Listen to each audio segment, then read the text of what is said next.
देखते हैं धातुएं प्रकृति में किस प्रकार का, अधातुएं बिहेव कैसा करते हैं, किस प्रकार का उनका आचरण दिखता है। अधातु सबसे पहले जानते हैं अधातु कहते किसे हैं। अधातु कहते किसे हैं? वे सारे तत्व, दुनिया में उपस्थित वे सारे तत्व जो उष्मा और विद्युत के कुचालक होते हैं, जिनमें अपना कोई विशेष प्रकार का चमक नहीं पाया जाता है, वे बाबू, और वो प्रकृति में जो गैस के अवस्था में पाए जाते हैं, सभी अधातुएं होते हैं। अपवाद है इसका एक ब्रोमीन, जो कि बाबू अधातु होते हुए भी कमरे के ताप पे, नॉर्मल टेम्परेचर पे, जिस टेम्परेचर पे हम लोग आसानी से सांस ले सकते हैं, उस टेम्परेचर पे द्रव की अवस्था में पाया जाता है। तो चलिए जानते हैं अधातुएं। अधातु होता क्या है? तो अधातु वे सारे तत्व आवर्त सारणी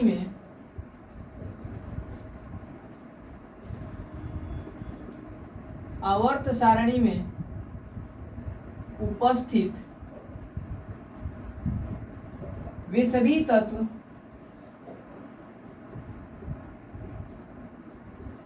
जो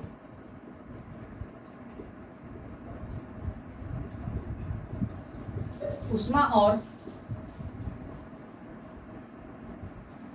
विद्युत के कुचालक होते हैं,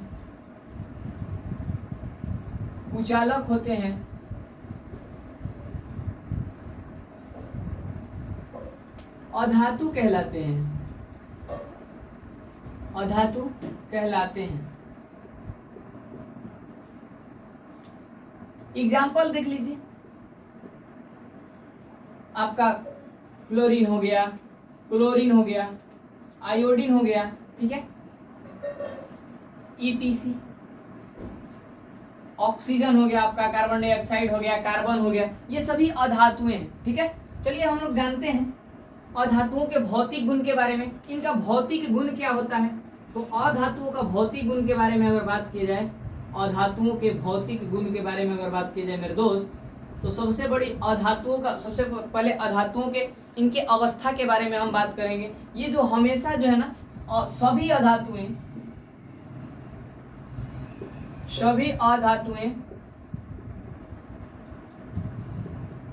गैस के अवस्था में पाए जाते हैं।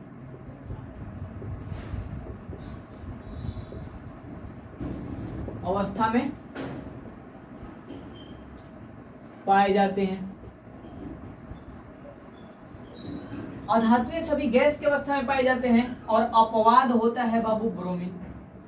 अपवाद कौन सा होता है? ब्रोमीन, जिसका संकेत Br और परमाणु संख्या 35 यानी कि 35 होता है मेरे दोस्त। और यह आवर्त सारणी के P ब्लॉक में स्थित एक तत्व है। ठीक है, ये कमरे के ताप पे द्रव की अवस्था में पाया जाता है, जिस टेम्परेचर पे हम लोग आसानी से सांस ले सकते हैं। पूरे अधातुओं का अपवाद है, सभी अधातुएं गैस की अवस्था में पाए जाते हैं। चाहे आप फ्लोरीन को ले लीजिए, क्लोरीन को ले लीजिए, ऑक्सीजन को ले लीजिए, कार्बन को ले लीजिए, ये सभी गैस की अवस्था में पाए जाते हैं। लेकिन एक ब्रोमीन ऐसा अधातु है, एक ब्रोमीन ही ऐसा अधातु है जो कि द्रव की अवस्था में यानी कि लिक्विड की अवस्था में पाया जाता है। ठीक है, अगर बात की जाए बाबू, चलिए अब आगे देखते हैं। सभी अधातुओं का आकार निश्चित नहीं होता है। अधातुओं का आकार जो होता है अनिश्चित होता है, इसके साथ ही सभी अधातुएं उष्मा और विद्युत के कुचालक होते हैं। सभी अधातुएं उष्मा और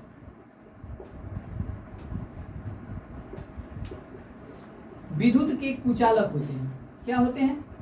कुचालक होते हैं। लेकिन इसका अपवाद है, इसका अपवाद का अगर बात किया जाए तो कार्बन अधातु का अपरूप एक होता है ग्रेफाइट। यह अधातु का अपरूप होते हुए भी विद्युत का चालक होता है। क्या होता है? विद्युत का चालक होता है। और चालकता का ग्रेफाइट के विद्युत चालकता का प्रमुख कारण इसकी आकृति होती है। ठीक है, इसके बारे में आगे कार्बन वाले पार्ट में हम बताएंगे। ठीक है, स्पेशली ग्रेफाइट। और इसके साथ ही बाबू सभी अधातुएं गैस की अवस्था में पाए जाते हैं। अधातुओं का आकार अनिश्चित होता है। अधातुएं उष्मा और विद्युत के कुचालक होते हैं। इसके साथ ही अधातुओं में कोई विशेष प्रकार का चमक नहीं पाया जाता है। चलिए अभी इसका एक स्क्रीनशॉट आप लोग ले लीजिए, इसके बाद हम आगे बढ़ते हैं।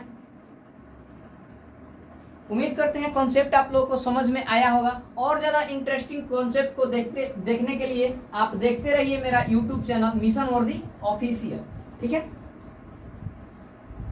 अगर कॉन्सेप्ट समझ में आए तो कमेंट करके जरूर बताएं, और नहीं भी आए तो एक बार कमेंट जरूर करें। ठीक है, इससे और ज्यादा बेहतर कंटेंट के साथ हम आपको मिलेंगे।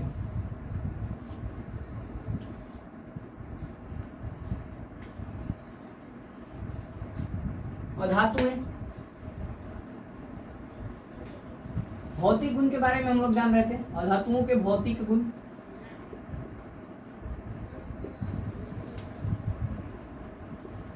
चमक एक गुण है, भौतिक गुण है, जो कि दिखता है। किसी भी अधातुओं में विशेष प्रकार की चमक, विशेष चमक नहीं पाई जाती है। अधातुओं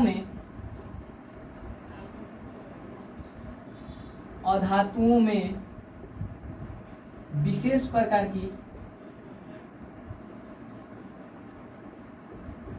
का चमक नहीं पाया जाता है।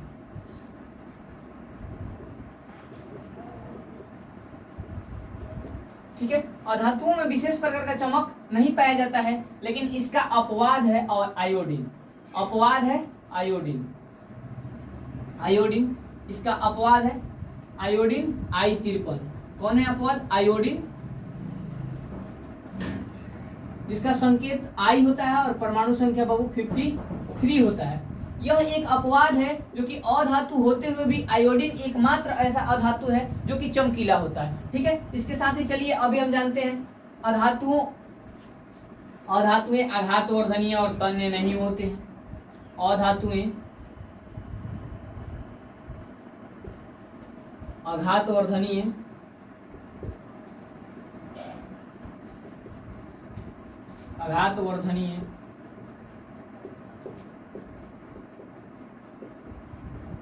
और तन्य नहीं होते हैं। ये सभी अधातुएं भंगुर होते हैं। किसी भी अधातु का तार नहीं बनाया जा सकता है। अधातुओं पर बाहरी प्रहार करने पे वे या तो चूर चूर हो जाते हैं या फिर उन पे प्रहार करने पे कोई प्रभाव नहीं पड़ता है। ठीक है, क्योंकि अधिकतर अधातुएं गैस की अवस्था में पाए जाते हैं, और गैसों पे बाहरी प्रहार करने पे बाहरी प्रहार करने पे वे संपिंड हो जाते हैं, न कि उनका वो फैलने की प्रकृति दर्शाते हैं। अगर गैसों को फैलाना है तो या तो उनको गर्म करना पड़ेगा और ठंडा सिकुड़ाना है, अगर छोटा आकृति करना है तो उसको ठंडा करना पड़ेगा। ठीक है, इसके साथ ही बाबू सभी अधातुएं आघातवर्धनीय और तन्य नहीं होते हैं, क्योंकि बाबू उनपे कोई बाहरी आघातवर्धनीय का मतलब होता है किसी भी भारी पदार्थ से बाहरी प्रहार करना, और बाहरी प्रहार करने के बाद वे सभी क्या हो जाते हैं? संपिंड हो जाते हैं। सभी संपिंड है। ठीक है, और तन्यता, बात की जाए तन्य का, किसी भी अधातु का तार नहीं बनाया जा सकता है। बात समझ में आ गई? चलिए आगे बढ़ते हैं।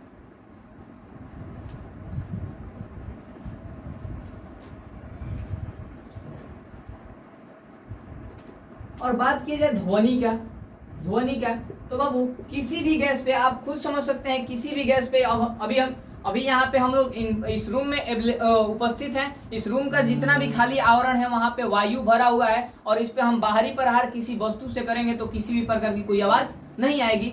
जब किसी भी प्रकार की बाहरी प्रहार करने पे उस पर किसी भी प्रकार की आवाज नहीं आएगी, तो यानी कि अधातुओं से किसी प्रकार की ध्वनि नहीं निकलती है। अधातुओं से किसी भी प्रकार की ध्वनि नहीं निकलती है। चलिए जानते हैं हम लोग। उम्मीद करते हैं अधातुओं का भौतिक गुण आपको समझ में आया होगा। जल्दी से एक इसका स्क्रीनशॉट लीजिए, और तब हम लोग आगे बढ़ते हैं अधातुओं के रासायनिक गुण में। ठीक है, अधातुओं के रासायनिक गुण में।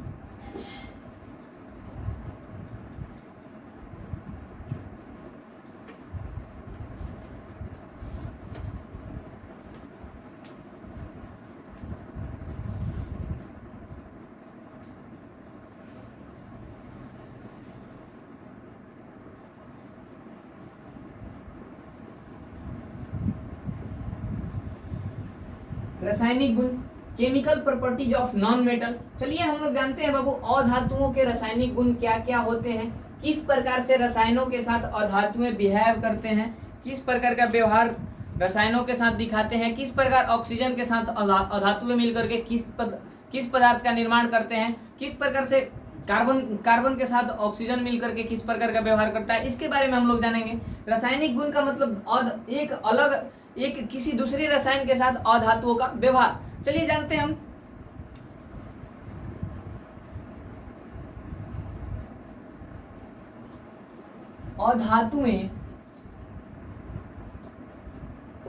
अधातुओं का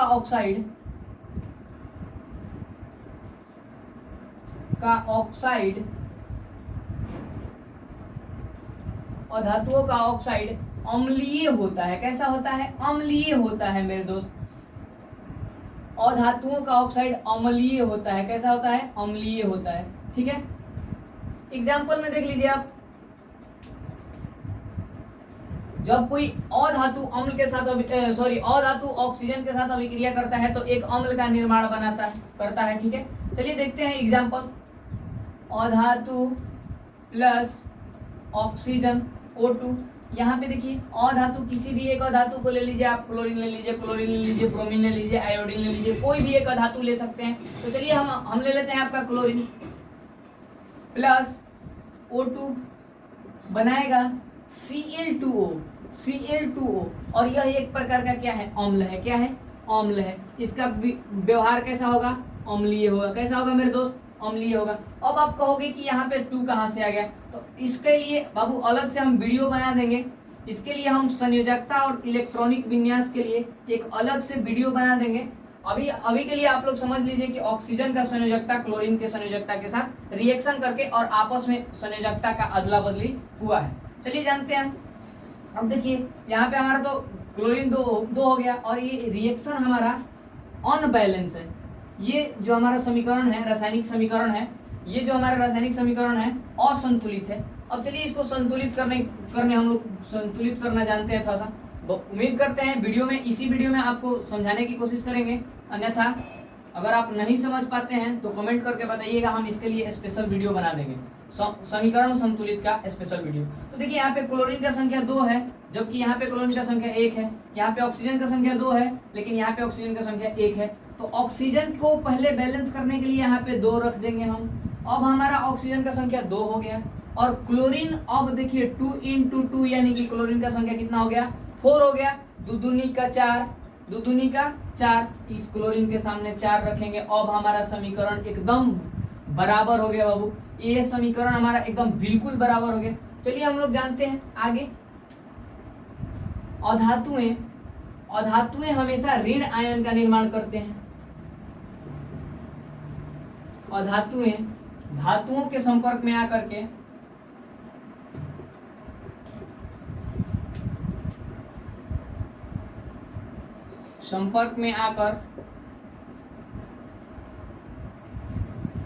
ऋणायन का निर्माण करते हैं।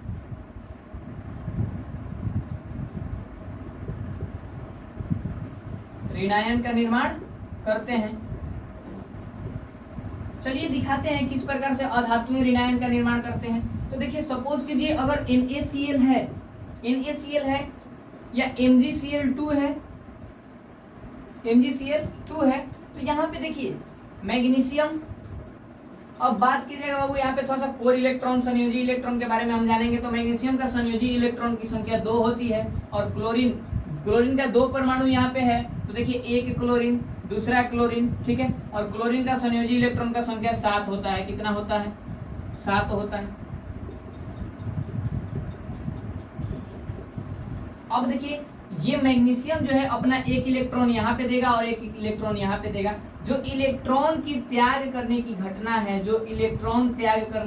है, मेरे दोस्त, जो इलेक्ट्रॉन त्याग करने की घटना है, जो भी तत्व हमेशा इलेक्ट्रॉन का त्याग करता है वो हमेशा धनायन का निर्माण करता है, और जो तत्व हमेशा इलेक्ट्रॉन ग्रहण करता है वो ऋणायन का, उस पर निगेटिव चार्ज पाया जाता है, इसलिए वो ऋणायन का निर्माण करता है। चलिए इसके साथ ही हम लोग जानेंगे, यहाँ से हम लोग को ये चीज भी स्पष्ट हो रहा है मेरे दोस्त कि धातुएं हमेशा धन आयन और अधातुएं हमेशा ऋण आयन का निर्माण करते हैं। ठीक है, इसके साथ ही यहाँ पे अधातुओं का अगर बात किया जाए तो एक नोट यहाँ पे आप कर लीजिएगा कि क्लोरीन में सबसे अधिक ऋणात्मक इलेक्ट्रॉन की क्षमता होती है। क्लोरीन ही एक ऐसा पूरे आवर्त सारणी में उपस्थित क्लोरीन एक ऐसा तत्व है जो सबसे पूरे धातुओं में सबसे अधिक इलेक्ट्रॉन प्रीति की क्षमता रखता है। ठीक है, उम्मीद करते हैं आपको ये वीडियो अच्छा लगा होगा और ज़्यादा इंटरेस्टिंग मोस्ट इंपॉर्टेंट कंटेंट के लिए देखते रहिए आप हमारा यूट्यूब चैनल मिशन वर्दी ऑफिशियल। अभी के लिए इतना ही, जय हिंद।